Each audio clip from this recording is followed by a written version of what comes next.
Hello, this is MBA Bites, our series about things you learn in business school and things you don't. I am Vin Bittencourt, and today we're going to talk about cross-cultural communication.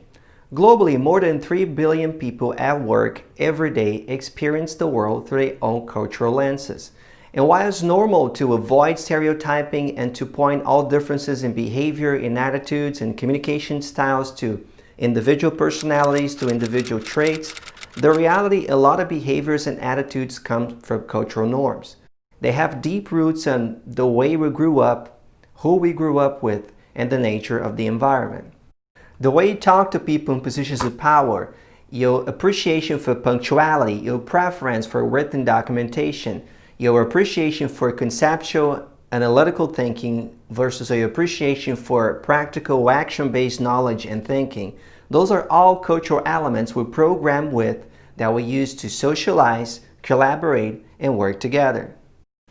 Whether you try to motivate employees to engage clients or to establish better communication practices among cross-functioning, cross-cultural teams, at some point you're going to have to adopt cross-cultural communication concepts to become a more effective collaborator.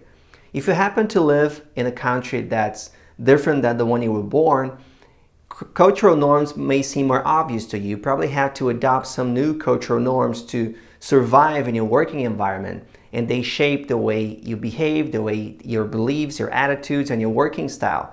But even if you're efficient at embracing and you're aware of cross-cultural styles, there's always room for improvement.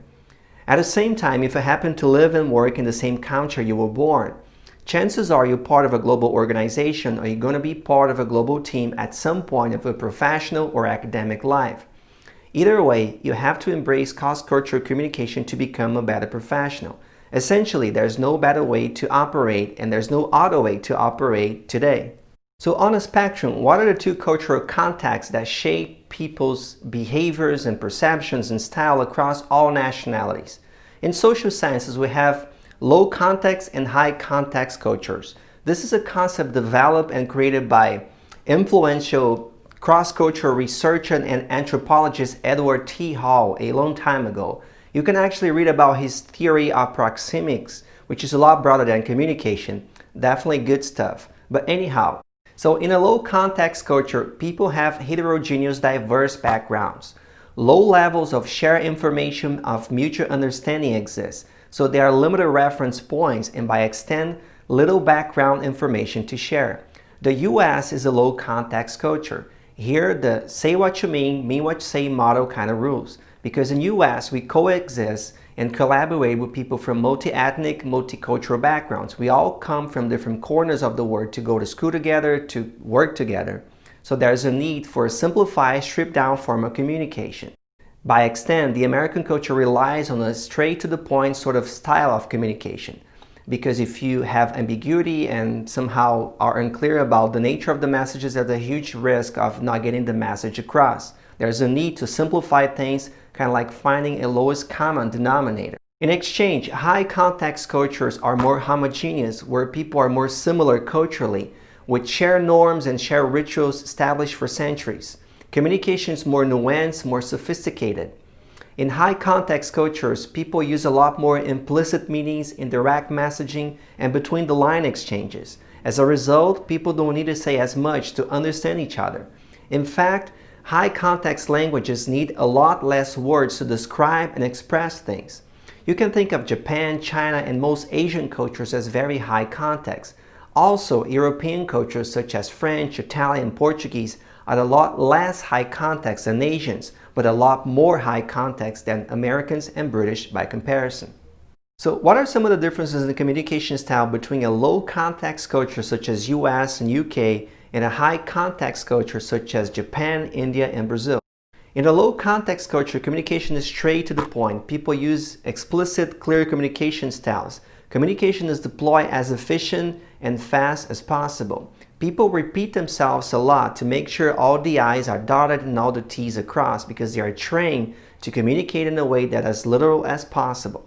Americans may look at a high context person as being secretive. They don't talk straight, they're probably hiding something from me. In exchange, a high context person may see Americans as patronizing sometimes. Why did you tell me this like 10 times? I got the first time. You don't need to repeat yourself. It was kind of obvious to me. In a high context culture, messages are subtle or layered. People rely on the environment, on nonverbal cues. Sometimes a yes is disguised as a no, just put in place to save face or to avoid an embarrassing confrontation. Likewise, low context cultures such as US have a need to put everything in writing. Meeting recaps, expectations, roles and responsibilities. From a low context person's perspective, this is a sign of professionalism of organization, but a high context person may see that as a lack of trust, as if they're not good enough to follow through on a verbal agreement. From a high context perspective, spoken and verbal agreements can be efficient and be helpful many times. So let's review some quick strategies to communicate with a high context culture, or at least a culture that's more high context than yours. Look beyond words. Pay attention to gestures, to body language, the environment. Give less credibility to the words you're hearing. Learn how to spot the no's between the lines. As mentioned, sometimes a yes is disguised as a no. Be diplomatic as possible when providing constructive feedback. Don't approach sensitive issues head-on. If you need to criticize, do it in private in a one-on-one session. Be careful of jokes, of irony. Even though you think you may be light-hearted, funny, and charming. For a high-context person, criticism is serious business. For them, this may be way off-putting. When giving presentations, start with theoretical, conceptual statements before you jump into practical applications and opinions. Save your conclusions to the end. When communicating across teams, pay attention to hierarchical levels. If you're talking to a subordinate, make sure to copy the boss. Some quick strategies to communicate with low context cultures, or at least a culture that's lower context than yours. Be as clear, as transparent, as specific as possible. Move quickly to the bottom line or the central idea of the conversation. Ask for clarification whenever you're not sure about something. Recap your discussions at the end of meetings. If possible, share meeting notes.